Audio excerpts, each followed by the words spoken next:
Dalam hal menelaah soal jarimah syurbul khamri, ada dua hal yang penting. Pertama dari sisi dakwah, yang kedua dari sisi tasyri' atau ketentuan hukum terkait sanksi. Nanti di sini ada istilah analogi dalam pidana yang kalau pidana positif jelas dalam pasal 1 Undang-Undang Nomor 1 Tahun 2023 terkait asas legalitas itu disebutkan tidak boleh ada analogi dalam bidang pidana. Jadi yang pertama soal dakwah, yang kedua soal tasyri' kaitan dengan soal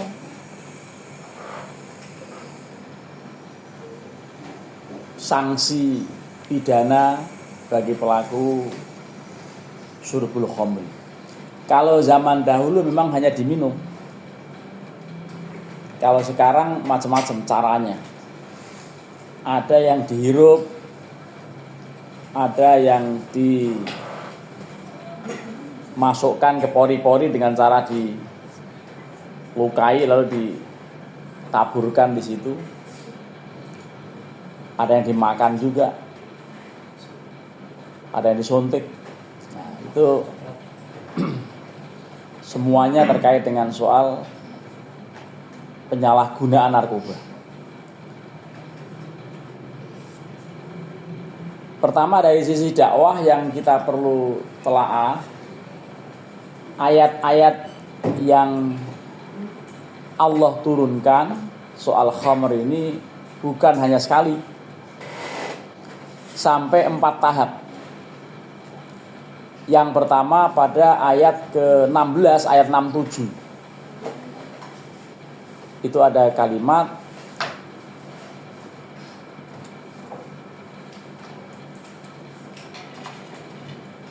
A'udzubillahi minasyaitonirrajim wa min samaratin nakhili wal a'nabi tattakhiduna minhu sakaran wa rizqan hasanan inna fi dzalika laayatil liqaumin yaqilun.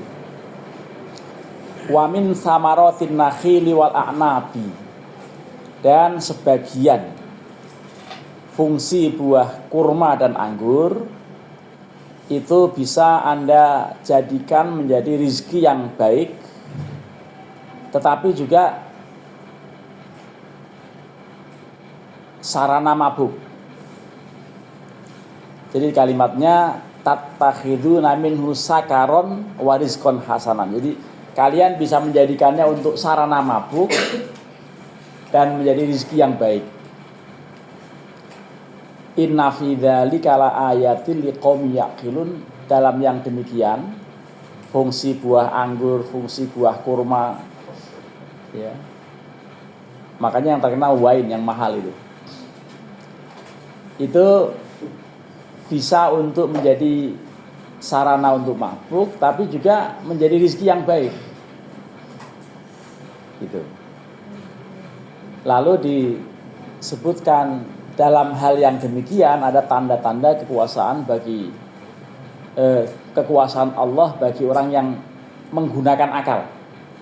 Ini ketika ngomong khomer atau sakaron, tadi sakaron itu mabuk, sakar. Dalam ayat Al-Quran dikatakan sukaro, ya. Lagu Gambus juga ada sukaro. Ada lagu sukaro kan? Kalau yang suka Gambus pasti tahu itu lagu sukaro. Gimana? Nah, jadi begitu tuh. Jadi ada gimana lagunya itu? Ya, cuman begitu dong. Ya, sukaro itu mabuk. Ya. Jadi dari sisi dakwah, ayat yang pertama-tama Allah turunkan masih datar itu. Hanya disebutkan di antara fungsi buah kurma dan anggur itu bisa Anda jadikan sebagai sarana mabuk dan rizki yang baik. Ingat di situ ada tanda kekuasaan Allah bagi yang menggunakan akal. Jadi ketika ngomong mabuk hubungannya sama akal. Karena orang yang mabuk biasanya akalnya lagi linglung. Gitu. Itu pertama-tama ayatnya surat An-Nahl ayat berapa? 16 tadi. Sudah. Belum ada sanksi apa-apa di situ. Berikutnya itu ada ayat dalam surat apa? Al-Baqarah 219 kalau tidak salah. Ada di sana ayat yang menyebutkan wa yas'alunaka 'anil khamri wal maisir. Mereka bertanya kepada kamu wahai Muhammad tentang khamr dan maisir. Tentang khamr dan judi. Makanya orang mabuk biasanya sambil judi. Orang kalau mabuk, nah sudah nggak punya duit, cari duit lewat pinjol. Untuk apa? Untuk ojol. Akhirnya bodol. Gitu kan? Sudah dapatnya duit melalui pinjol, buat ojol, ojol lagi apa? Judol, judi online. Akhirnya modal, ya, bodol.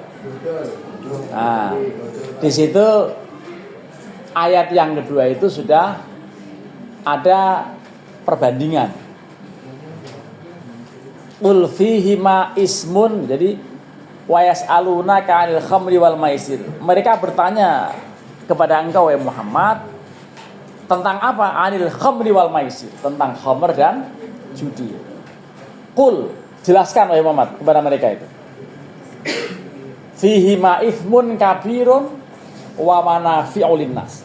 Ada di dalam keduanya itu judi dan khamr dosa besar. Ada dosa besar tetapi juga kemanfaatan. Ya. Lalu wa ithmuhuma akbaru min naf'ihima. Ingat, dosa besarnya lebih dominan ketimbang sisi manfaatnya. Karena kenyataannya khamr itu sangat bermanfaat. Untuk anestesia apa? Untuk pembiusan. Ya. Pembiusan di dunia kedokteran itu kalau untuk dioperasi itu caranya. Supaya orang betul-betul tidak merasa sakit karena mau disesar, karena mau di belek bagian anggota tubuhnya, maka ada zat tertentu yang disuntikkan. Itu untuk membius dan itu manfaat.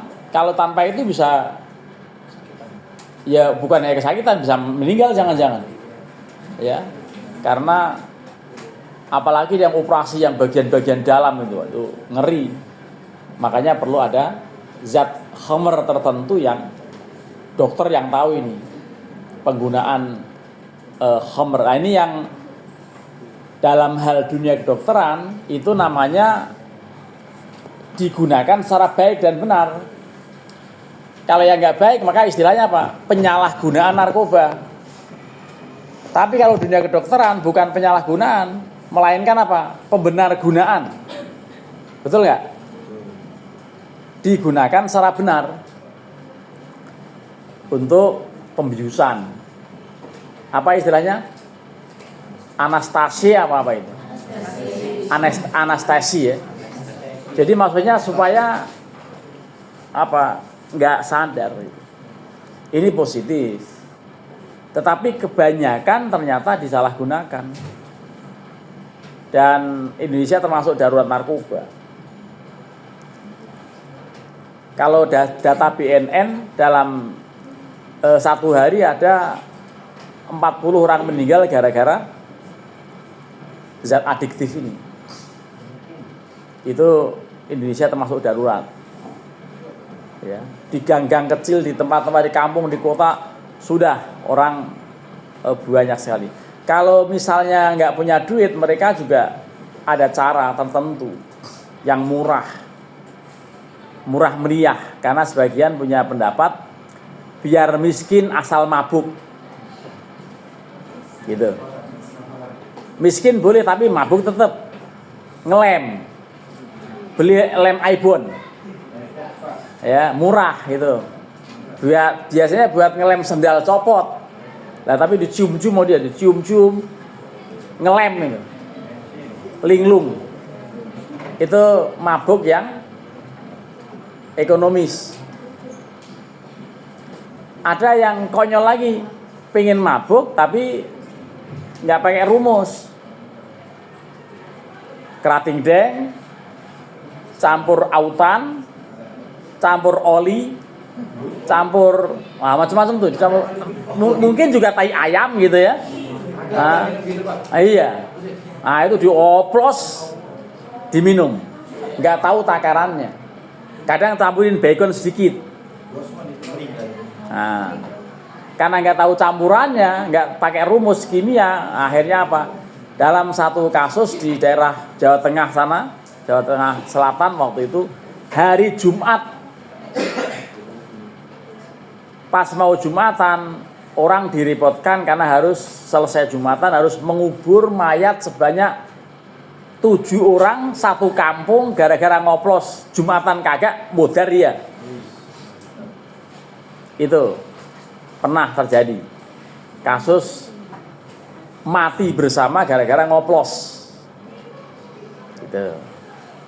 Karenanya ayat Al-Quran itu turunnya step by step, dan memang zaman dahulu mabuk itu menjadi ngetren biasa.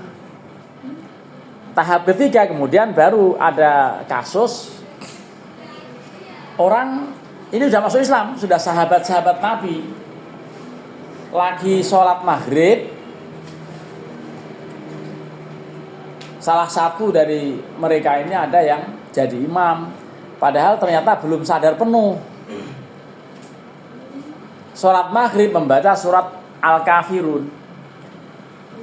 Qul ya ayyuhal kafirun la a'budu ma ta'budun wala antum 'abiduna ma a'bud. Dibaca Qul ya ayyuhal kafirun a'budu ma ta'budun wa antum 'abiduna ma a'bud gitu. La-nya dihilangkan. Gitu. Hei orang-orang kafir, saya menyembah apa yang kalian sembah, kalian pun akan menyembah apa yang saya sembah. Jadinya gitu. Kacau kan? Nah, pada saat itu turun ayat ya ayyuhalladzina amanu la taqrabus sholata wa antum sukara hatta ta'lamu ma taquluna. Itu tahap ketiga. Wahai orang yang beriman, jangan kalian mendekati sholat, jangan kalian langsung sholat padahal kalian sedang dalam keadaan mabuk, sampai kalian sadar betul apa yang kamu ucap. Jangan membaca Qul ya ayyuhal lanya, artinya kacau itu. Nah, zaman itu akhirnya turun ayat ini. Ya ayyuhalladzina amanu la taqrabus sholata wa antum sukara. Itu dalam ayat surat apa itu? Ya, surat An-Nisa ayat 90 apa ya? 43. Nah, setelah itu baru tahap yang terakhir, yang keempat. Karena memang Umar bin Khattab resah. Ya Allah, tolong engkau jelaskan sebetulnya bagaimana khamr ini hukumnya bagi kami. Ya Allahumma bayyin lana bayanan syafian. Ya Allah, berikan keterangan yang sejelas-jelasnya soal status hukum khamr gitu. Lalu akhirnya turun itu. Ya. Turun ayat apa yang bunyinya?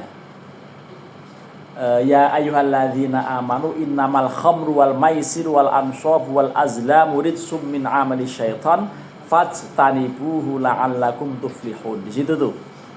Wahai orang-orang yang beriman, sesungguhnya judi, ya, innamal khamru wal, sesungguhnya khamr, judi, main-main anak patung, lalu mengundi dengan anak panah seperti itu adalah rijsun min amali syaitan, termasuk najis perbuatan setan gitu.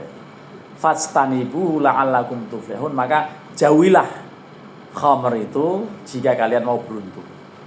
Nah, dari situlah karena ini final gitu, maka ada sanksi.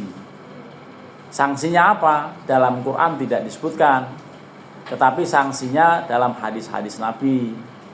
Itulah bahwa hukum-hukum yang belum jelas di dalam Al-Quran, yang memang Al-Quran itu sifatnya global, mujmal, tidak semuanya terperinci gitu ya, makanya perlu hadis. Jadi mutlak dalam memahami hukum Islam ini harus mau belajar hadis. Karena memang di dalam Al-Quran juga disebutkan atiullaha wa atiur rasul, taati Allah, taati Rasul ya. Bahkan ada 3 serangkai dalam agama yang gak boleh pisah. Kalau taat Allah harus taat Rasul, kalau rajin sholat juga harus rajin zakat, kalau bersyukur kepada Allah harus bersyukur kepada kedua orang tua. Itu rangkaian ayatnya jelas seperti itu. Jadi atiullah wa atiur rasul, itu yang satu, taat Allah, taat Rasul. Yang kedua, aqimus shalah wa atuz zakah, dirikan sholat dan tunaikan zakat.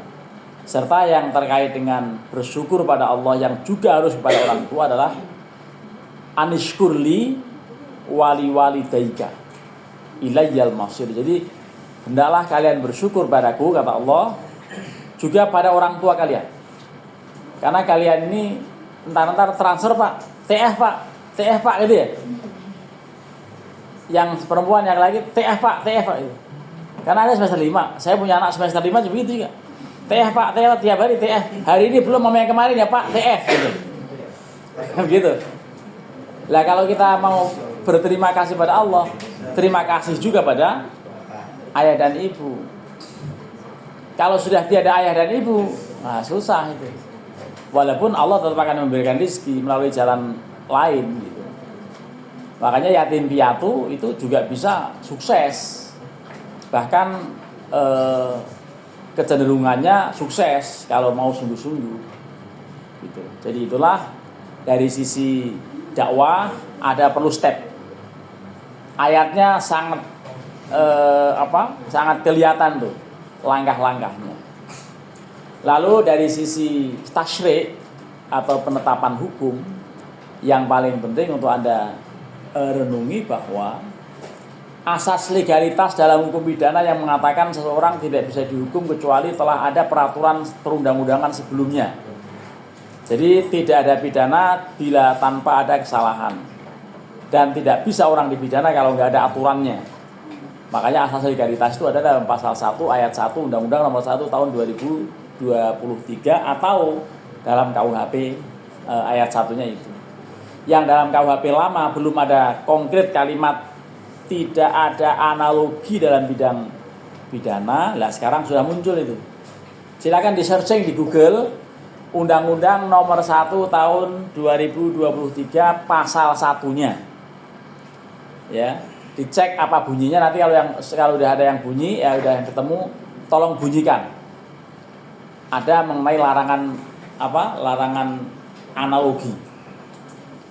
Kalau ada langsung baca ya, supaya nyambung. Dalam pasal 1 ayat 1 Undang-Undang Nomor 1 tahun 2023 tentang KUHP yang sebentar lagi dalam 2-3 bulan ke depan akan dijalankan itu.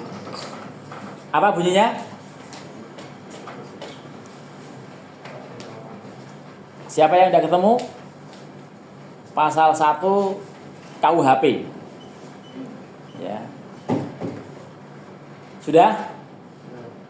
Ada kalimat dilarang melakukan analogi gitu.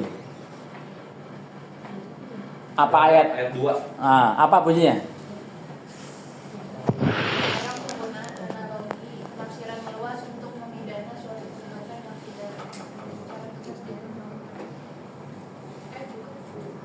Apa kalimatnya? Itu dalam menetapkan adanya tindak pidana dilarang digunakan analogi. Ya, itu. Dalam menetapkan adanya pidana dilarang menggunakan kias, dilarang menggunakan analogi. Itu pidana konvensional. Tapi dalam perspektif pidana Islam tentu berbeda. Karena apa? Karena kalau misalnya tidak dilakukan analogi, homer yang sekarang ada macam-macam itu. Sekarang ini ada ekstasi, ada apa ya nama-namanya itu, ada wine, ada topi miring dan lain-lain lah. Pokoknya narkoba itu macam-macam jenisnya. Itu kalau tidak dianalogikan dengan homer yang dalam Al-Quran, maka tidak bisa dihukum. Jadi justru malah wajib dalam hukum pidana Islam. Qiyas itu wajib karena contohnya tadi, yang dalam Quran kan tidak disebutkan ekstasi. Ada nggak ayat Quran yang menyebut ekstasi? Tapi yang disebutkan apa? Homer. Ekstasi dikiaskan pada homer begitu. Itu supaya dinamis. Kalau tidak begitu, hukum pidana Islam ya tertinggal jauh. Lalu kejahatan-kejahatan narkoba yang sekarang ini tidak bisa dituntut hukum akibat tidak ada qiyas gitu. Maksudnya memang betul adanya kaidah la qiyasa fil hudud. Memang dalam satu pernyataan itu oleh Abdul Qadir Auda ada kalimat la qiyasa fil hudud, tidak boleh qiyas dalam bidang hudud. Kalau ini menentukan jenis narkoba dengan khamr itu dianalogikan. Ya, tetapi kalau mau menghukum koruptor dengan potong tangan tidak bisa. Kenapa? Karena berarti menganalogikan korupsi dengan mencuri, padahal dilarang. Gitu. Apalagi mau dihukum mati dengan menyebut adanya atau dengan mengkiaskannya, menganalogikan pada perampok. Memang perampok tertentu yang sadis hukumannya mati. Orang menganggap seperti ulama-ulama Muhammadiyah dalam fikih korupsi, fikih anti korupsi yang diterbitkan oleh PP Muhammadiyah tahun 2007 waktu itu, tahun 2006 ya, itu menyebut bahwa ayat yang bisa dipakai untuk mengkriminalisasi koruptor adalah ayat perampokan, dihukum mati gitu. Nah, ini ketika saya mencoba untuk mendukung pendapat ulama-ulama Muhammadiyah ditentang habis oleh tokoh pidana Indonesia. Karena saya waktu ujian tertutup disertasi waktu itu ingin menggiring bahwa pelaku koruptor harus dihukum mati atas dasar ulama Muhammadiyah begitu. Tapi kata ahli pidana tidak mungkin. Kenapa? Karena dilarang melakukan analogi. Padahal ayat itu belum muncul tuh. Hanya beliau Profesor Andi Hamzah mengatakan dilarang penggunaan qiyas sebagai kaidah turunan dari asas legalitas gitu. Nah, sekarang sudah muncul di pasal itu. Dalam menetapkan adanya pidana dilarang menggunakan analogi gitu kan kalimatnya. Sudah muncul dalam itu antara lain disampaikan oleh Profesor Andi Hamzah. Itu tokoh pidana di Indonesia ini. Nah, gitu. Jadi ini dalam soal khamr ini ada dua, sisi dakwah dan sisi tasyrik. Ini nanti Anda harus pahami dengan baik. Sekarang kaitan dengan UTS yang sudah Anda kerjakan. Itu sebetulnya hanya tugas tapi saya anggap sebagai UTS. Dan tidak ada yang boleh menyusul. Jadi hari ini langsung karena udah seminggu. Kalau sampai saya belum nggak akan saya terima. Berarti dianggap nggak ikut UTS. Gitu. Sudah 1 minggu. Ya diumumkan kan? Ya, tulis tangan. Ya, semua dalil yang terkait dengan apa? Hudud, qisas dan hududnya apa? Dan takzir kan? Ya, pokoknya yang sudah disoalkan dalam UTS insya Allah nanti tidak akan ada dalam UAS lagi. Baik, ada pertanyaan? Kalau tidak ada berarti dianggap cukup kuliah kita pada hari ini. Dan kelompok 7 besok ya? Ini kelompok 6 tadi Ustaz. Ya, kelompok 7 siapa? Apa materinya? Ya, pemberontakan nanti dikaitkan dengan yang pernah terjadi di Indonesia. Ada DITI, ada Kahar Muzakar, kemudian ada juga yang sadis PKI, gitu-gitu. Ada GAM, ada UPM, gitu-gitu ya. Itu supaya, atau gerakan separatis ya. Kita akhiri dengan sama-sama membaca kafaratul majlis. Subhanakallahumma wa bihamdika asyhadu an la ilaha illa anta astaghfiruka wa atubu ilaik. Assalamualaikum warahmatullahi wabarakatuh.